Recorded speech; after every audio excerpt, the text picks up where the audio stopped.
this episode of Dr. Phil, we're going to explore the relationship between a passionate scientist and his creation. He just wanted to be loved and held like a glass of sweet tea on a warm summer day, but the scientist just abandoned him. First to share his side of the story is Dr. Victor Frankenstein.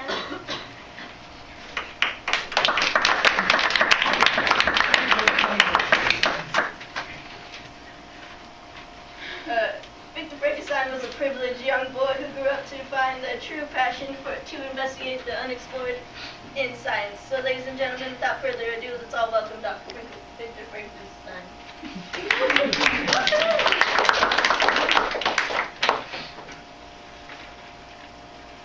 Now, Victor, if I can't call you that, of course.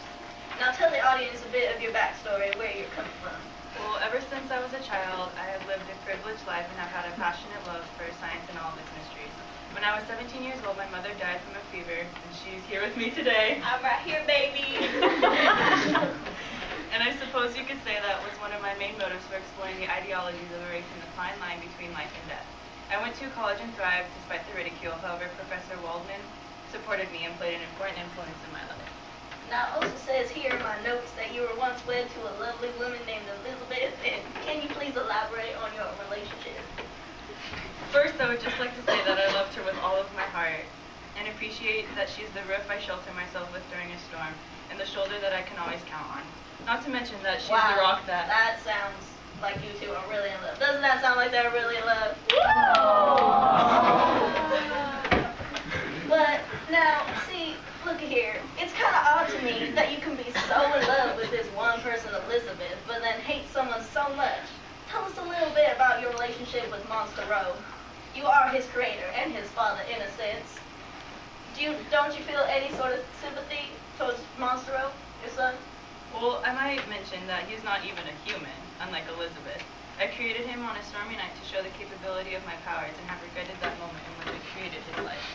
But how could something so precious, so dang precious, as life, just become so hatred by you?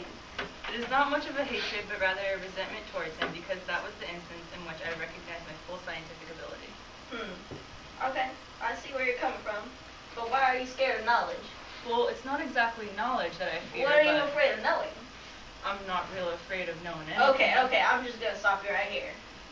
So what I'm getting at here, because a scholarly fellow like you should know what I'm getting at here, is that you are afraid of yourself. You are afraid that the world is not going to accept you, so you created this monster to stamp society with your name. But when you first saw him and realized how society would perceive him, you immediately abandoned ship. So what I'm really trying to say is that you are only afraid of your name and yourself. I am indeed afraid of Frankenstein, because he does mirror my personality. Whenever I glance at him, I see myself, and it scares me. We'll be right back.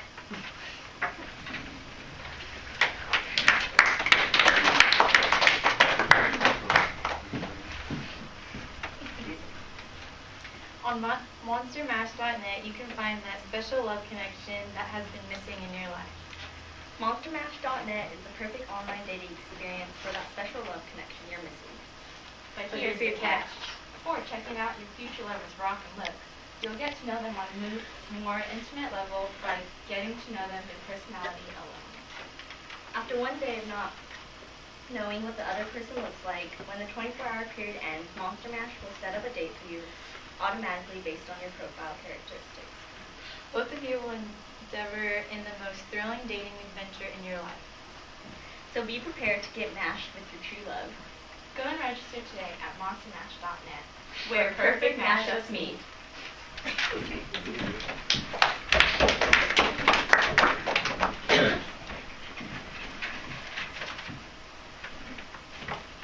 Now we're back with Dr. Frankenstein, who just revealed the uttermost shocking revelation about himself. Now please welcome to the stage so we can hear the other side of the story, Dr. Frankenstein creation, Sir Monster Rowe.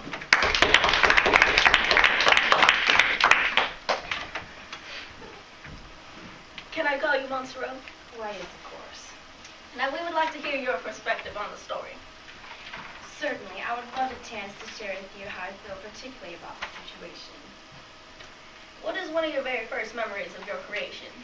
I just remember opening my eyes and seeing this great man standing before me and hoping that he would comfort and or guide me in my journey through life and self-realization. after that? Was Victor all that you dreamt him up to be? Unfortunately, he did not see me as I saw him. When I looked at Victor, I saw a man of great stature and someone whom I would like to take after and befriend. He immediately deemed me as a misfit, and I was confused as to why I was so suddenly rejected.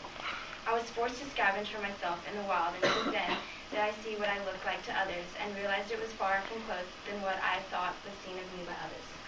So what did you think others thought of you, looked to you like? It wasn't really a matter of what I thought I looked like physically.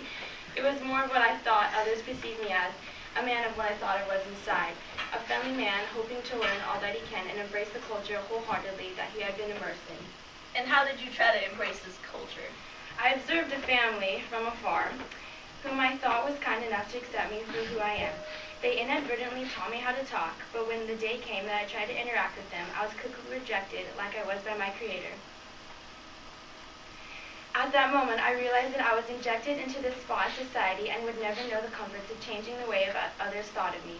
I knew from that day forward I was going to carry out some revenge on my Creator. And just how did you think would be an appropriate way to carry out some type of revenge?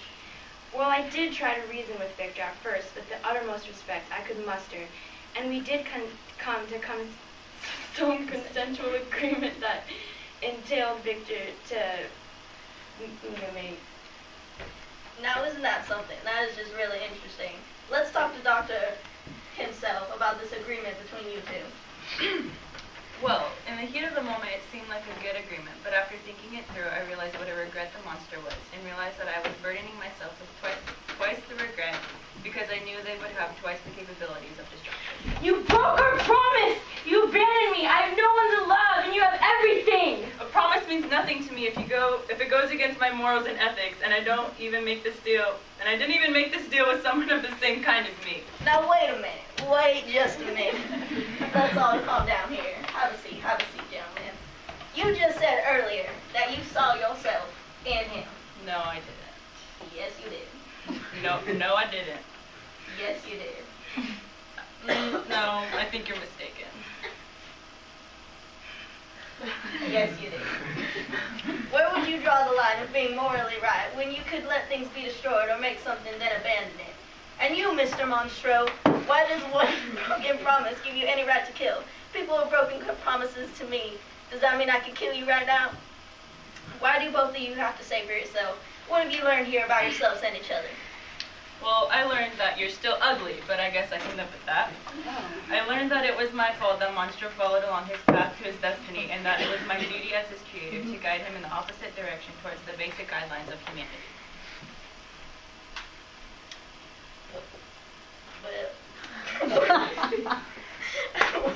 Touching. That's it. That just, what did you learn? Well, I learned that even though Victor abandoned me, I realized that he is new to the world of science as myself to the world of humanity, and didn't know his powers. I realize now that we both wanted one thing, and that was someone to comfort and love us, and I now understand that we need each other in order to achieve what we have been longing for so long. Okay, for just the folks at home, tell us exactly what that is that you were just so longing for. I realized that we both wanted one thing, and that was revenge towards one another. We both faulted each other and wanted to create a scenario in our mind that was morally acceptable.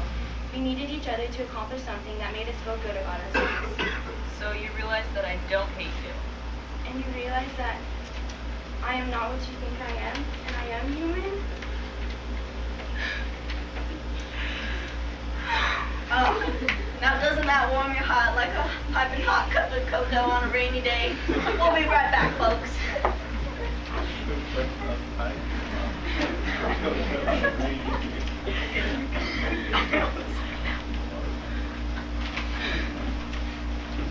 Oh my gosh, my face is so ugly.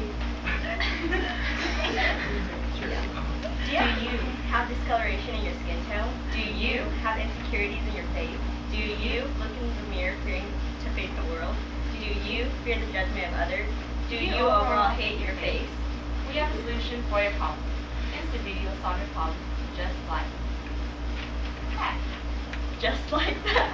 Just like that. Just like that. Watch closely as your blemishes vanish.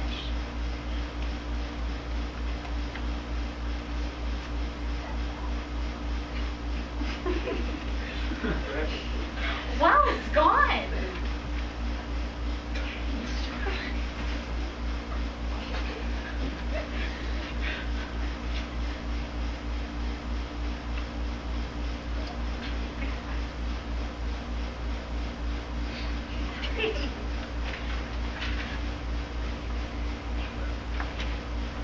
you're interested in this limited product, call 1-800-INSTA-BEAUTY now for 3 easy payments of $19.95. Side effects that may occur: your head may fall off, your hair may turn green, your toes may fall off, your legs may go, and possible death may occur.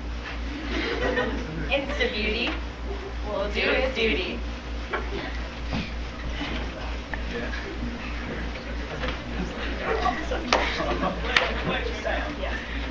Alright folks, so we're back now, and I think you've just witnessed a tattered and torn relationship being mended into a new quilt of love, and this